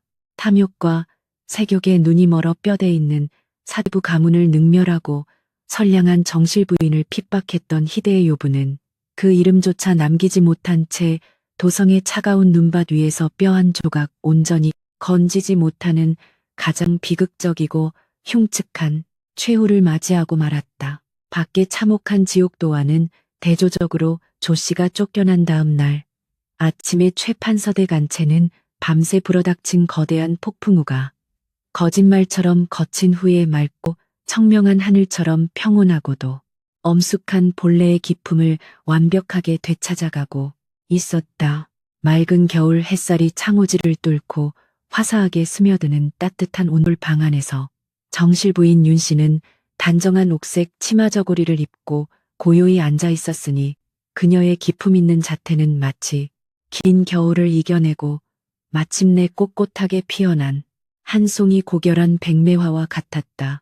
집안의 모든 하인들은 빗자루와 걸레를 들고 나와 서별채 구석구석에 남아있는 조씨의 더러운 흔적과 요망한 채취를 지워내기 위해 구슬땀을 흘리며 비질을 하고 바닥을 닦아냈으니 저택의 공기는 그 어느 때보다도 맑고 상쾌하게 정화되어 가고 있었다. 늙은 집사 최서방은 향로에 귀한 침향과 쑥을 가득 담아 불을 피우고는 집안 구석구석을 돌아다니며 짙은 향 연기를 피워 올렸으니 이는 지난 수개월 동안 요부가 내뿜었던 사악한 기운과 불길한 애군을 완벽하게 몰아내기 위한 거룩한 정화의 의식이었다. 맵싸하면서도 맑은 쑥향이 차가운 겨울 공기와 섞여 안채의 마당을 가득 채우자 하인들은 비로소 마음속에 짓눌려 있던 깊은 불안과 공포를 완전히 씻어내고 안도의 한숨을 내쉬었으며 그들의 얼굴에는 진정한 평화와 활기가 서서히 피어나기 시작했다.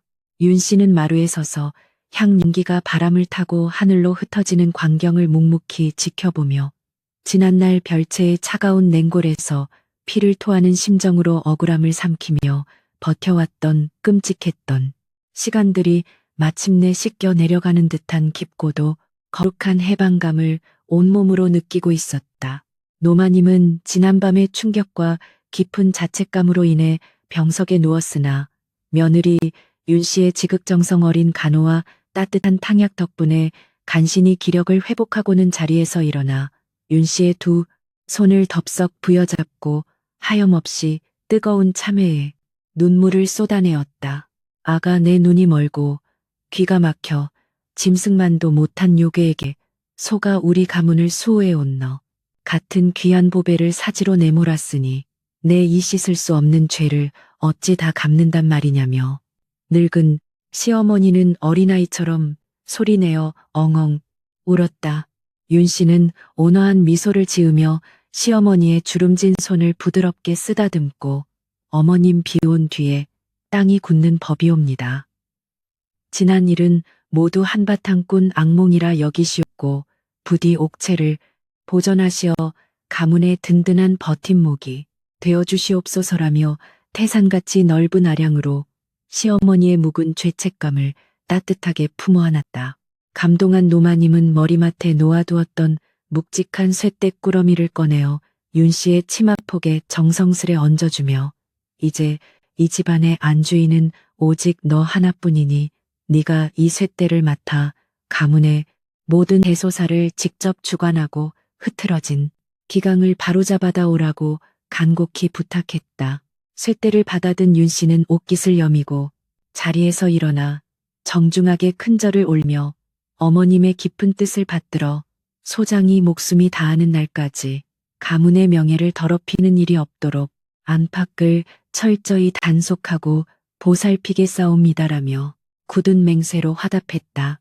안채의 권력이 마침내 진정으로 있어야 할 정당한 주인의 품으로 돌아오는 이 거룩한 순간을 문 밖에서 엎드려 지켜보던 하인들은 일제히 눈시울을 붉히며 마님의 은혜가 하해와 같사옵니다라며 진심 어린 축복과 충성의 절을 올렸으니 집안의 질서가 완벽하게 회복되었다. 한편 어리석음의 극치를 달리며 요부의 치마폭에 놀아났던 가장 최판서는 참담한 수치심과 뼈를 깎는 후회 속에서 안채에 감히 발조차 들이지 못한 채 바깥 사랑채의 찬방에 홀로 틀어박혀 식음마저 전폐하고 매일같이 통곡하며 속죄의 시간을 보내고 있었다. 그는 조씨가 건네주던 거짓된 독주와 화려한 향락에 취해 조강지철을 내치고 가문을 파멸 직전까지 몰고 갔던 자신의 목매함을 한탄하며 밤새도록 논어와 맹자를 소리내어 읽으며 스스로의 뺨을 치고 종아리를 때리는 가혹한 자기 학대로 죗값을 치르려 했다. 윤 씨는 지아비의 그러한 처절한 반성을 전해 듣고는 늦은 밤 따뜻한 미음 한 그릇을 친히 소반에 받쳐들고 사랑채로 건너가 대감진한 허물은 덮어둘 터이니 부디 식사를 하시고 기력을 차리시어 가문의 어른으로서 채통을 세우시옵소서라며 자비로운 손길을 내밀었다. 최 판서는 소반을 들고 서 있는 부인의 고결한 자태를 우러러보며 참아왔던 눈물을 터뜨렸고 마룻바닥에 엎드려 부인네 무슨 낯으로 부인의 은혜를 입는단 말이오. 내 평생 부인의 그림자만 밟고 살아도 그 은혜를 다 갚지 못할 것이오라며 목 놓아 울부짖었다. 윤 씨는 소반을 내려놓고 지아비의 어깨를 감싸 안으며 가문을 수호하는 것은 부부의 도리자 하늘이 맺어준 연이옵니다. 이제 거센 풍파가 지났으니 맑은 정신으로 가문을 다시 일으켜 세우는데 힘을 합치시지요라며 그를 일으켜 세우니 비로소 부부의 끊어졌던 연이 다시 단단하게 이어졌다. 지옥 같은 시련과 고통의 시간을 겪었으나 윤 씨는 원망과 복수심에 갇히지 않고 숭고한 사랑과 넓은 포용력으로 지아비의 잘못을 용서하고 품어주었으니 그녀의 이 위대한 덕망은 훗날 한양 도성 전체에 널리 퍼져 수많은 사대부 여인들의 칭송과 존경의 대상이 되었다. 윤 씨가 안채의 주도권을 완전히 쥐게 되자 텅 비어버렸던 곳간과 바닥을 드러냈던 가문의 재산도 그녀의 현명하고도 철저한 살림살이 덕분에 하루가 다르게 풍성하게 채워지기 시작했으니 집안의 공기는 날이 갈수록 생기와 활력으로 넘쳐 흘렀다. 그녀는 전당포에 넘어갔던 가문의 귀한 서책과 보물들을 하나하나 되찾아왔고 빼돌려졌던 전답의 문서들을 정리하여 소장농들의 억울한 세금을 감면해 주니 흉년으로 고통받던 백성들은 최판서 댁 부인이야말로 살아있는 관세음보살이라며 그녀의 은덕을 입이 마르도록 칭송했다. 또한 조 씨의 횡포 아래에서 부당하게 매를 맞고 쫓겨났던 하인들을 모두 불러들여 억울함을 달래주고 넉넉한 쌀과 배를 내려주어 그들의 충성심을 깊이 위로하였으니 최 판서 댁은 더 이상 두려움과 탐욕이 지배하는 복마전이 아니라 따뜻한 인정과 정의가 살아 숨쉬는 명문가로 완벽하게 거듭났다. 그 중에서도 자신이 별채에서 죽어갈 때 목숨을 걸고 약짓거기를 훔쳐오고 어둠 속에서 마님의 눈과 귀가 되어 주었던 어린 몸종 전별이에 대한 윤 씨의 각별한 애정과 보살핌은 참으로 지극하고도 감동적인 것이었으니 집안 사람들의 마음을 더욱 훈훈하게 만들었다.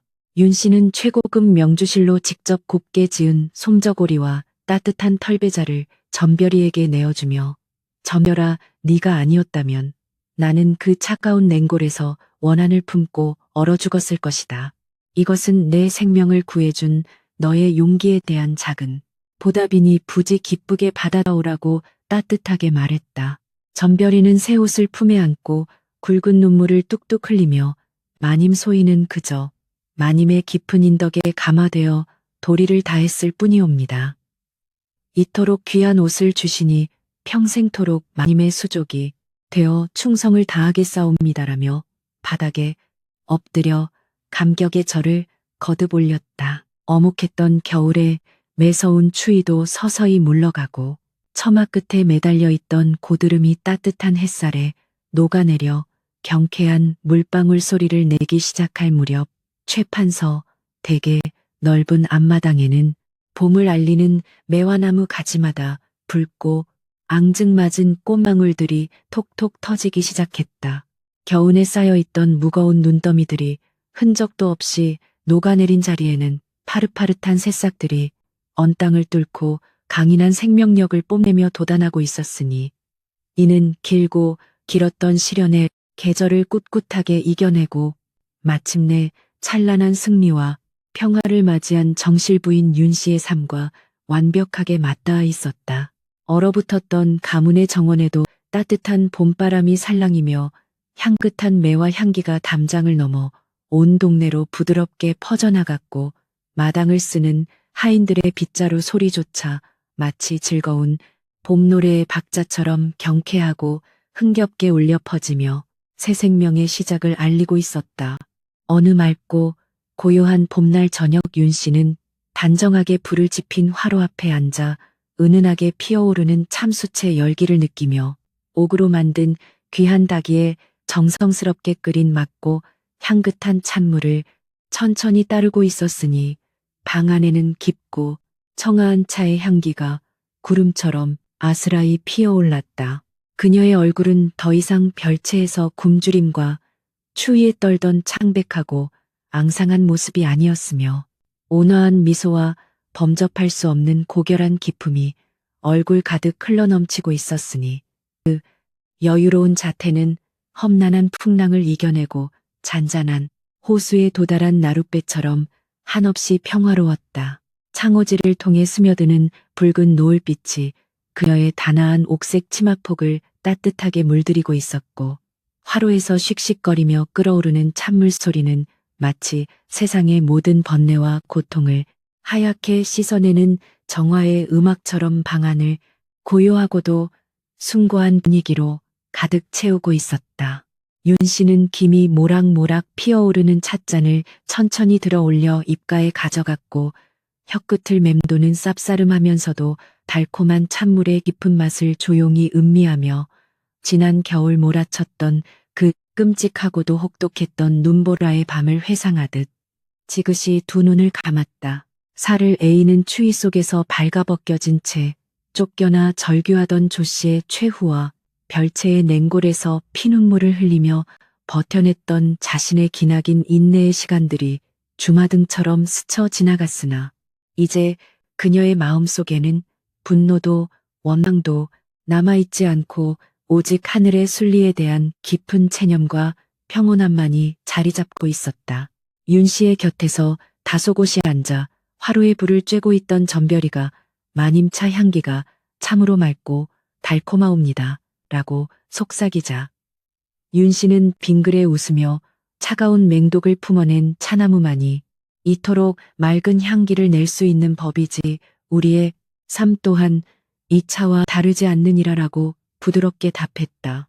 모진 비바람에 시달리고 차가운 눈보라에 얼어붙으면서도 결코 뿌리를 잃지 않고 묵묵히 버텨낸 나무만이 봄날에 가장 찬란하고 향기로운 꽃을 피울 수 있다는 그녀의 담담한 독백은 조용하지만 묵직한 울림이 되어 안채에 따뜻한 공기를 타고 깊게 퍼져나갔다. 거짓과 탐욕으로 쌓아올린 모래성은 결국 가장 차가운 겨울 바람 앞에 흔적도 없이 부서져 내렸고 진실과 인내로 닦아놓은 굳건한 바위는 어떤 시련 속에서도 결코 흔들리지 않고 마침내 찬란한 승리의 아침을 맞이한다는 천고의 진리가 바로 윤 씨의 삶 그 자체에 고스란히 담겨 있었다. 달빛이 은은하게 비추는 안채의 고즈넉한 밤 기운 속에서 지그시 미소를 띠며 따뜻한 찻잔을 기울이는 윤 씨의 모습은 사필 귀정과 인과응보라는 우주의 거룩한 법칙을 증명하는 한 폭의 아름다운 수묵화로 남아 영원히 잊혀지지 않을 깊고도 숭고한 향기를 세상에 널리 퍼뜨리고 있었다.